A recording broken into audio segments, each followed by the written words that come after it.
হরে কৃষ্ণ, রাধে রাধে। গোপাল সোনার লীলা কথা চ্যানেলে আপনাদের সুস্বাগতম। আমি আপনাদের সখী বৃন্দা দেবী দাসী। সকল বৈষ্ণব ভক্তবৃন্দের চরণে আমার কোটি কোটি প্রণাম। আজকে আবারও আপনাদের সকলের জন্য বিহারীজির একটি অপূর্ব লীলা নিয়ে চলে এসেছি। আশা করি আজকের এই লীলাটিও আপনাদের সকলের খুব ভালো লাগবে। একবার সবাই প্রেম সে বলুন, রাধে রাধে, জয় বিহারী লাল কি জয় হো। বৃন্দাবন বিহারীজি মন্দিরের পাশেই দুজন ভাই থাকত, যাদের নাম ছিল রমন ও বল্লভ। বিহারীজি তাদের অতি প্রিয় ছিলেন, কারণ বিহারীজিকে তারা নিজের মায়ের মতো ভালোবাসতেন। তারা বিহারীজিকে মা বলে ডাকতেন। কিন্তু রমন বাকি বিহারীজিকে মা বলে ডাকলেও তার মনে সর্বদা একটা সংশয় থাকত যে ইনি তো এমনিতে ভগবান শ্রীকৃষ্ণ পুরুষ, অপরদিকে তিনি স্বয়ং ভগবান, তাকে কি সত্যি মা হিসেবে ভাবা যায়? তিনি তো আমাদের ভগবান। তাই রমন কিন্তু বিহারীজিকে ভগবান রূপেই ভালোবাসতেন। কিন্তু অপরদিকে বল্লভ বিহারীজিকে তার সর্বস্ব দিয়েই ভালোবাসত এবং সে বিহারীজিকে মা বলেই ডাকত। অনেক পরিশ্রমের পরেও তারা নিজের জীবনের অভাব দূর করতে পারছিল না। অভাবের কারণে কখনো তাদের খাওয়া হতো, কখনো হতো না। ঠিক তখনই তারা জানতে পারে যে জমিদার বাবু একটি প্রতিযোগিতা রেখেছেন। সেই প্রতিযোগিতায় যে বিজয়ী হবে তাকে নাকি অনেক উপহার দেওয়া হবে, কিন্তু অপরদিকে যে হেরে যাবে তাকে 100 লাঠির ঘা খেতে হবে। বল্লভ এবং রমন দুই ভাই মিলে মনে মনে ভাবলেন, আমরা দুই ভাই মিলে সেই প্রতিযোগিতায় অংশগ্রহণ করব। যদি আমরা জয়ী হতে পারি তাহলে আমাদের সমস্ত কষ্ট, দুঃখ, দরিদ্রতা ঘুচে যাবে। এই ভেবেই তারা দুজনেই সেই প্রতিযোগিতায় অংশগ্রহণ করে। কিন্তু দুর্ভাগ্যবশত তারা দুজনেই সেই প্রতিযোগিতায় হেরে যায়। হেরে যাওয়ার কারণে জমিদার বাবু তার লাঠিয়ালদের জানালেন, যাও 100 ঘা লাঠির আঘাত প্রথমে বল্লভকে মারা হবে। লাঠিয়ালদের বড় মোটা লাঠি দেখে বল্লভের বড়ই ভয় করছিল। তবুও যেহেতু সে প্রতিযোগিতায় হেরে গিয়েছে, তাই আর কিছুই তাদের করার ছিল না। বল্লভ চুপচাপ দাঁড়িয়ে রইল আর ভাবল, এই বুঝি 100 ঘা আমাকে খেতে হবে। মনে মনে বারবার তার মাকে স্মরণ করছিল, মা আমাকে রক্ষা করো, তুমি কোথায়?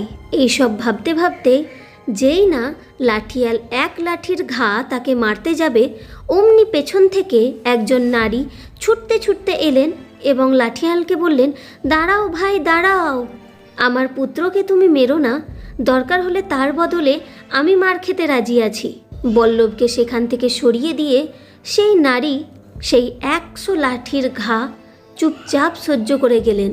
100 লাঠির ঘা সম্পূর্ণ হতেই সেখানে দাঁড়িয়ে থাকা একজন মহাজন ব্যক্তি বল্লভের বদলে তার মা 100 ঘা লাঠির আঘাত সহ্য করেছে। এ বড়ই করুণ দৃশ্য। তাই আমার একটাই অনুরোধ, জমিদার মশাই আপনি রমনকে ছেড়ে দিন। সেই মহাজনের কথায় রমনকে সেদিন ছেড়ে দেওয়া হয়। কিন্তু তারা দুই ভাই বড় অবাক হচ্ছিলেন এটা ভেবে যে বল্লভের বদলে যে নারী মার খেয়েছে সেই নারীকে, সে নিজেকে আমাদের মা বলছিল কেন?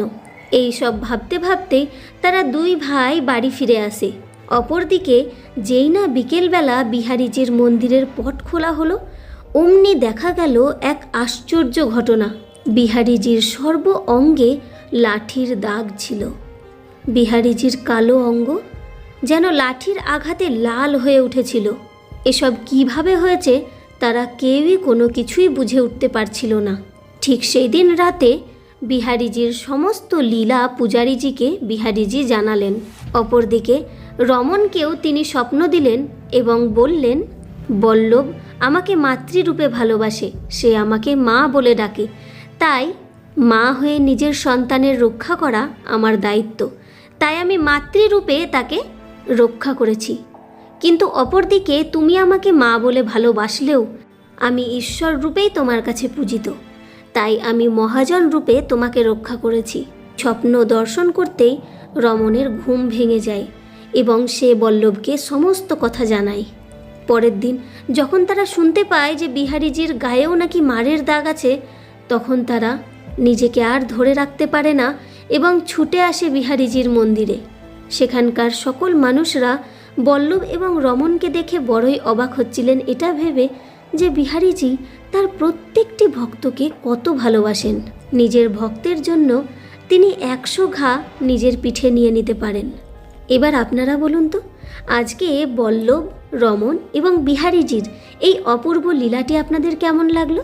যদি ভালো লেগে থাকে, হৃদয়কে স্পর্শ করে থাকে, তাহলে অবশ্যই ভিডিওটা বেশি বেশি করে শেয়ার করে দিন, যাতে সকলে বিহারীজির এই অপূর্ব লীলাটি শ্রবণ করতে পারে। আর যদি আপনারা আমাদের চ্যানেলে নতুন হয়ে থাকেন, তাহলে আমাদের চ্যানেলটি সাবস্ক্রাইব করে নিন, বেল আইকনটাও প্রেস করে নিন প্রত্যেক দিন ভগবানের এমনই সুন্দর সুন্দর লীলা কথা শ্রবণ করার জন্য। দেখা হচ্ছে পরের ভিডিওতে। এইভাবেই নিজের গোপাল সোনার সঙ্গে, নিজের পরিবারের সঙ্গে সর্বদা হাসতে থাকুন, খেলতে থাকুন, খুব খুব খুব আনন্দে থাকুন, সুখে থাকুন। Hare Krishna, Radhe Radhe. Thank you for watching. Hari ball.